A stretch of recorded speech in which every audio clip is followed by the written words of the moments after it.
اللہ نے اتنی دولت دی، تو اللہ رب العالمین فرماتا کہ تم اپنی تدبیروں اور کوششوں سے سمجھتے ہو کہ یہ ہو جائے گا۔ تمہارا ایمان نہیں ہے کہ دنیا اللہ نے تمہارے سپرد نہیں کر دی، تھوڑا بہت اختیار ہے، وہ بھی تقدیر کے دائرے کے اندر کے بھاگ دوڑ کر لو، ہوگا وہی جو اللہ لکھ چکا ہے، اس میں رد و بدل نہیں ہوگا۔ اس لیے اپنا فرض سر انجام دو، جو آواز دیتا نا کیا ہو یہ کام کرو، وقت ہے، دین کا یہ حکم ہے، کرو۔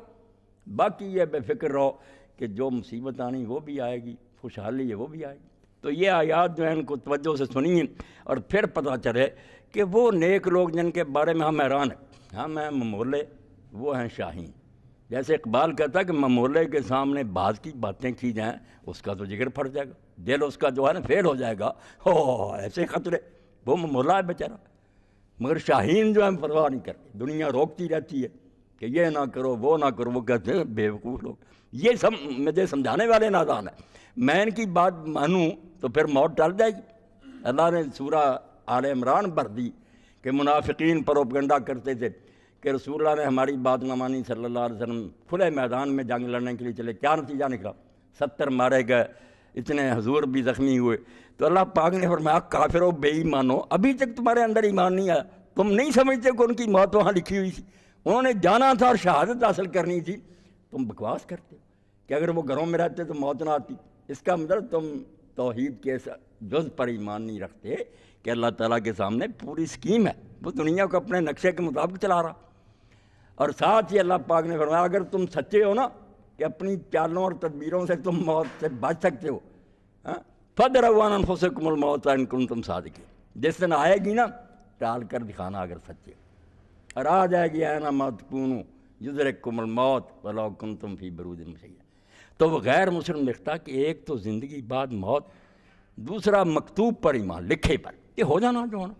یہ دلیر بنا دیتا ہے۔ اور جب سے یہ چیزیں نکل گئیں بلکہ الٹا ہم نے تقدیر کا معنی بنا لیا کہ ہاتھ پاؤں توڑ کر بیٹھ جاؤ، کچھ نہیں کرنا، ہم نے غلط معنی لیا۔ اور امی رحمۃ اللہ علیہ سے سوال کیے نا اقبال نے، وہ مکالمہ پڑھنا چاہیے، جو آپ تو مولانا روم کی مثنوی سے ڈھونڈے نا، جو پہلے سے دیے کو، یہ نہیں کہ اب باتیں ہو رہی ہیں، خود ایک سوال سوچتا جو بڑے گہرے ہیں اس زمانے کے اشکال، اور اس کا جواب رومی کے کلام سے دیتا۔ تو کہتا ہے کہ اے شریک مستی خاصان بدر، میں نہیں سمجھا حدیث جبر و قدر، کہ اے رومی تجھ کو تو وہ نشہ نصیب ہے جو اصحاب بدر کو نصیب، تیرے کلام سے پتہ چلتا تو اللہ کی محبت میں غرق ہو گیا، مگر جبر و قدر کی بحث مجھے سمجھ نہیں آئی۔ تو جواب میں انہوں نے کہا کہ بھائی بات یہ ہے کہ ایک ہی چیز ہوتی ہے جو کسی کا بیڑا غرق کر دیتی ہے اور کسی کو نفع ہو جاتا، بال بازاں راس ہوئے سلطان برد، باز کو پر ملے توڑ کر بادشاہ کے ہاتھ پر چلا گیا، بال زاغانا بگورستان برد، وہی پر کوے کو ملے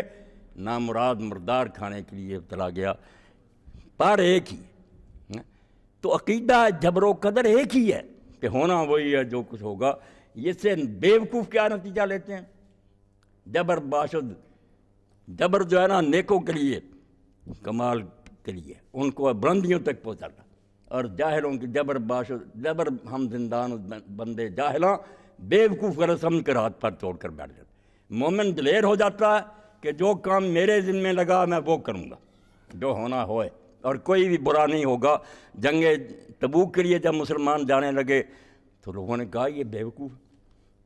اتنا دور کا سفر، آگ برس رہی ہے، پھل پکے ہوئے ہیں سنبھالنے ہیں،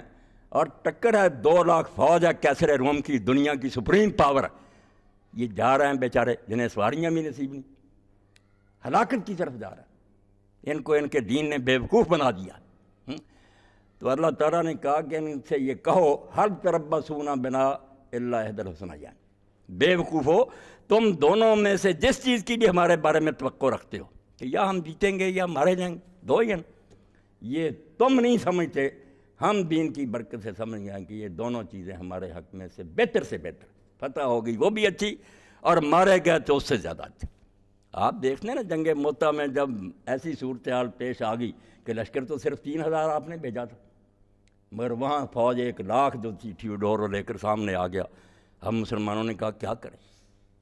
کہنے لگے رسول اللہ کو اطلاع دینی چاہیے کہ یہاں تو یہ صورتحال پیش آئی ہے، آپ کمک بھیجیں یا جو فیصلہ کرے۔ تو حضرت عبداللہ بن رواحہ کھڑے ہو گئے رضی اللہ تعالیٰ، انہوں نے کہا یار تم کس چیز کو ڈھونڈتے پھرتے تھے؟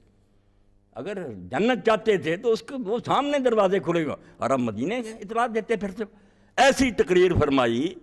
کہ اسی وقت لوگوں میں جوش بھر گیا اور شہید ہو گئے۔ تینوں امیر جو تھے شہید ہو گئے، حضرت خالد بن ولید نے کمان سنبھالی۔ یعنی یقین اور ایمان یہ کہ یہ کوششیں تدبیریں جو سمجھا اس سے ہی سب کام ہو جائے گا۔ یہ تو پھر اس نے عقیدہ تفویض اختیار کری کہ اللہ تعالیٰ نے دنیا چھوڑ دی ہے، میرے ہاتھ میں کر دی، جو چاہوں گا کروں، نہیں ہونا ایسا ہوگا۔ کنٹرول اب بھی اس کا موجود ہے، کوششیں کرو سب کچھ، مگر اس کوششوں کا جو نا آخری نتیجہ وہ اس نے اپنے